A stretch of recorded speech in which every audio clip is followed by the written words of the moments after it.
दोस्तों अगर आप भी शुभमन गिल और रोहित शर्मा को महान खिलाड़ी मानते हैं तो वीडियो को लाइक जरूर कीजिएगा।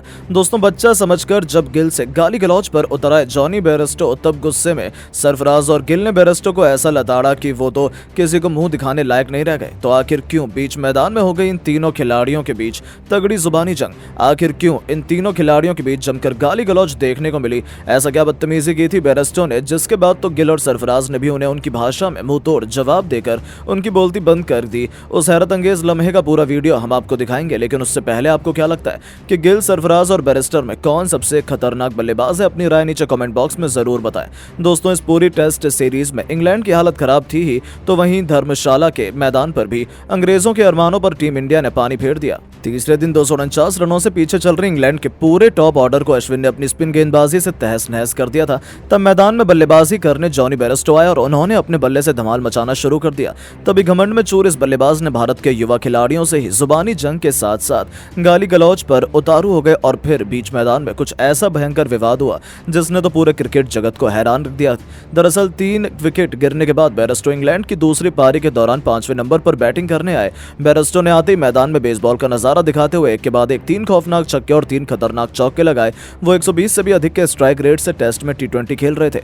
2-3 छक्के लगाने के बाद तो बेयरस्टो का गुरूर भी 7वें आसमान पर था। उन्हें लगा कि वो तो किसी भी गेंदबाज को धो सकते हैं। इसी दरमियान ओवरों के बीच में शुभमन गिल और जॉनी बेयरस्टो के बीच बहस हो गई। सरफराज खान भी पीछे नहीं रहे, उन्होंने भी बहती गंगा में हाथ धो लिए। बेयरस्टो ने इंग्लैंड की दूसरी पारी के दौरान शुभमन गिल से एंडरसन के साथ हुई बातचीत को लेकर सवाल किया था, पर इस पर गिल ने करारा जवाब दे दिया। जी हां, जॉनी बेयरस्टो ने गिल से पूछा आपने जिमी को थकने को लेकर क्या कहा था और इसके बाद आउट हो गए थे। तो फिर शुभमन गिल ने उनके सवाल पर रिप्लाई देते हुए कहा तो क्या ये आउट शतक के बाद हुआ? आपने यहाँ कितने शतक लगाए हैं? गिल के मुंह से ये करारा जवाब सुनकर तो बेयरस्टो की बोलती बंद हो गई थी। यहाँ तक कि उन्होंने बहस को बढ़ाने का भी प्रयास किया। तभी बीच में सरफराज खान भी इस लड़ाई में कूद पड़े और उन्होंने कह दिया कि थोड़े से रन क्या बना लिए, ज्यादा उछल रहा है, और इन दोनों ने मिलकर बेयरस्टो की जमकर बेइज्जती कर दी। यहाँ तक कि उसके तुरंत बाद बेयरस्टो आउट भी हो गए। शुभमन और बेयरस्टो के बीच हुई बातचीत सोशल मीडिया चर्चा में इसको लेकर कई पोस्ट शेयर की गई हैं। उन्होंने इस दौरान 31 गेंदों का सामना करते हुए 39 रन बनाए और आउट होकर पवेलियन लौट गए। बेयरस्टो ने 3 चौके और 3 छक्के लगाए और अपनी बेइज्जती करवाकर आखिरकार उन्हें पवेलियन लौटना पड़ा। जब ये तीनों जुबानी जंग में उलझे थे तब वो नजारा देखकर तो हर कोई हैरान रह गया था, क्योंकि ऐसा लग रहा था कि बात कहीं आगे बढ़ जाएगी और बीच बचाव में कहीं एम्पायर तक ना आ जाए। हालांकि ऐसा कुछ नहीं हुआ। सरफराज और गिल ने सिंगल हैंडेडली बेयरस्टो को हैंडल किया और कुलदीप यादव ने बेयरस्टो को पवेलियन भेजकर उनकी बोलती बंद तक कर दी और अपनी बेइज्जती करवाकर चुपचाप बेयरस्टो पवेलियन लौट गए। लेकिन दोस्तों अब आपको क्या लगता है कि गिल, सरफराज और बेयरस्टो में कौन सबसे खतरनाक बल्लेबाज है? अपनी कीमती राय नीचे कमेंट बॉक्स में जरूर दें। दोस्तों अश्विन के चमत्कार, उनकी जबरदस्त गेंदबाजी के आगे एक ऐसे जेल में फंस गई इंग्लैंड की टीम के आधे दिन के अंदर पूरा मैच ही खत्म हो गया। कैसे 5 दिन के टेस्ट मैच को अश्विन ने एक सेशन में खत्म करके रख दिया, इंग्लैंड को ताश के पत्तों की तरह बिखेर कर रख दिया। आपको दोस्तों उनकी ताबड़तोड़ गेंदबाजी, जिसके चलते उन्होंने इंग्लैंड को तो पछाड़ा ही, साथ ही एक बहुत बड़ा रिकॉर्ड भी बना दिया है। उसका पूरा वीडियो आपके सामने रखने जा रहे हैं, लेकिन उससे पहले आप सभी का क्या मानना है? अश्विन, कुलदीप यादव और रोहित शर्मा में सबसे बेहतर खिलाड़ी कौन है आपकी नजर में? नीचे कमेंट जरूर कीजिएगा। दोस्तों भारत और इंग्लैंड की टीम के बीच में 5 मैचों की टेस्ट सीरीज अपने 5वें टेस्ट मैच के कोई 5वें दिन तक नहीं पहुंचने वाली। इनफैक्ट ये मुकाबला तो तीसरे दिन में ही खत्म कर दिया गया है लगभग। आपको बताया दोस्तों कि इस मुकाबले में जहां भारत की बल्लेबाजी इतनी खतरनाक थी कि हमारी टीम की तरफ से रोहित का भी शतक देखने को मिला और गिल का भी। इनफैक्ट सरफराज खान, देवदत्त पडिक्कल, यशस्वी जायसवाल, इन सब ने हाफ सेंचुरीज लगाए थे और अंतिम लम्हों में कुलदीप यादव, बुमराह भी 20 से ज्यादा रन की पारियां खेलकर गए, जिसके चलते हमने पूरे के पूरे 470 रन बनाए थे। यानी कि इंग्लैंड की टीम को मुकाबले में बने रहना है तो पहले 259 रन बनाने थे, उसके बाद भारत को जीतने का टारगेट देना था, या फिर इन्हीं 259 रन के अंदर उन्हें ऑल आउट हो जाना था और भारत को जितवा देना था। वो खुद ऑल आउट हो ना हो, लेकिन अश्विन ने उन्हें अकेले ऑल आउट करने की जरूर ठानी और कहना पड़ेगा कि वो उस प्लान में पूरी तरीके से कामयाब भी रहे। दोस्तों अश्विन ने आज 1 नहीं 2 नहीं बल्कि पहले ही सेशन में बैक टू बैक 3 बड़े विकेट निकाल डाले थे। दोस्तों जैक क्रॉली का नाम तो आपको याद ही होगा, पिछली इनिंग में ही 79 रन बनाए थे अपनी टीम के लिए। इनफैक्ट उनका साथ देने वाले बेन डकेट, ये भी बहुत ताबड़तोड़ बैट्समैन है और आज इन दोनों का शिकार रविचंद्रन अश्विन ने अकेले ही कर डाला। सबसे पहले बात करते हैं पारी के दूसरे ओवर की 5वीं गेंद की। इससे पहले कि बेन डकेट कुछ करने के बारे में सोच भी पाते, ये खिलाड़ी अभी 2 रन पर ही था कि रविचंद्र अश्विन इसके मिडिल स्टंप को टारगेट करते हैं और उसमें कामयाब भी हो जाते हैं। दोस्तों गेंद जाकर ना सीधा विकेट में घुस जाती है, ये खिलाड़ी 2 रन पर क्लीन बोल्ड हो जाता है। अब बारी थी जैक क्रॉली की, जिन्होंने पिछले ही इनिंग में 80 रन बनाए थे। लेकिन दोस्तों इस बार अश्विन की क्लास के आगे ना ये खिलाड़ी 0 से आगे बढ़ नहीं पाया। ये पूरा वाक्य पारी के छठे ओवर की तीसरी गेंद का है। दोस्तों इससे पहले कि ये खिलाड़ी गेंद खेलकर रन बनाने का मौका भी ढूंढता, इन पर इतना प्रेशर बना दिया अश्विन ने कि अपनी जबरदस्त फिरकी गेंदबाजी में इनको फंसाते हुए इनके लेग स्टंप को टारगेट करते हुए पैड पर गेंदें मारी और गेंद स्टंप में भले ही ना लगी हो लेकिन पैड पर बिल्कुल सटीक तरीके से लगी, जिसके बाद इन्हें एक अच्छी खासी अपील के बाद आउट करार दिया गया। दोस्तों अश्विन की जबरदस्त गेंदबाजी से भारत को 2 विकेट मिल गए थे, लेकिन अभी असली पिक्चर आनी बाकी थी।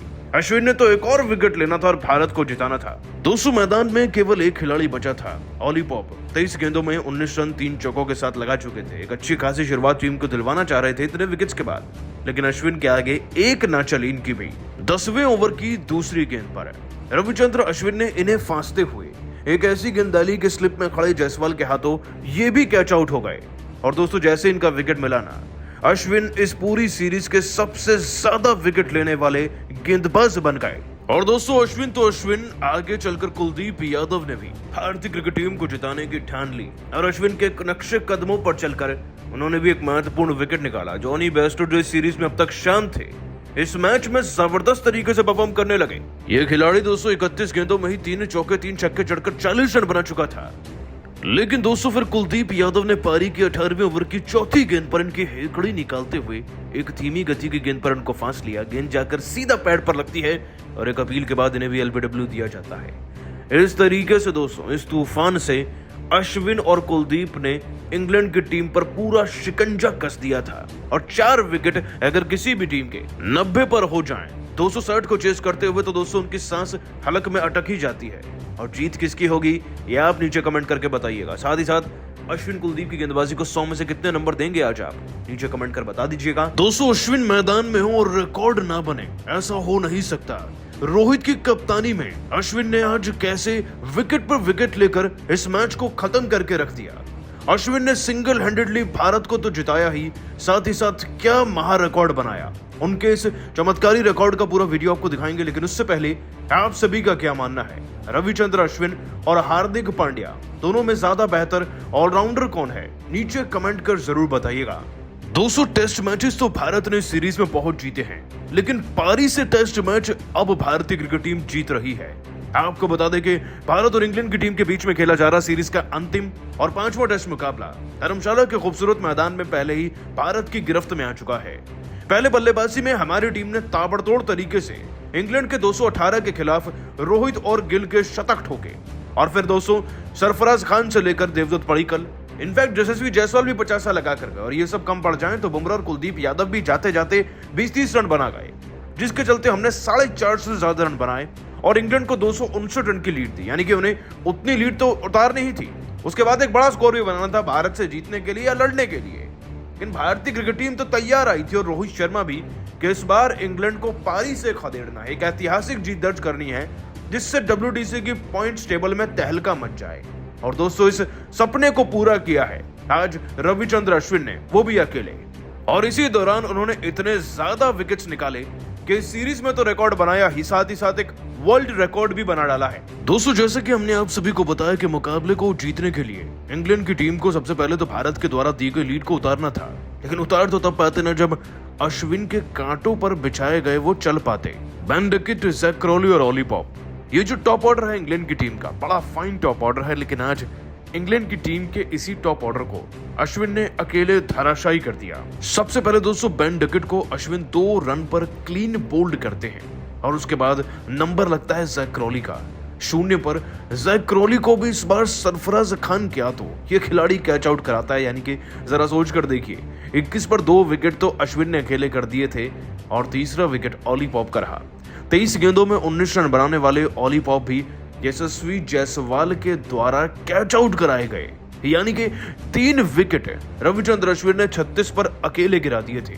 लेकिन ये 3 भी काफी नहीं थे, उन्हें तो एक और बड़ा विकेट लेना था। आपको पिछले इनिंग में बेन स्टोक्स का प्रदर्शन याद है, 0 पर आउट किए गए थे वो, और इस बार भी 0 पर वो अश्विन के हत्थे चढ़ गए। दोस्तों अश्विन ने 23वें ओवर की 5वीं गेंद पर बेन स्टोक्स को 0 पर क्लीन बोल्ड कर दिया। अब आप खुद सोच लीजिए कि कितनी खतरनाक गेंदबाजी रविचंद्र अश्विन की रही थी। इन्हीं के बलबूते पर दोस्तों 103 पर 5 विकेट हो गए।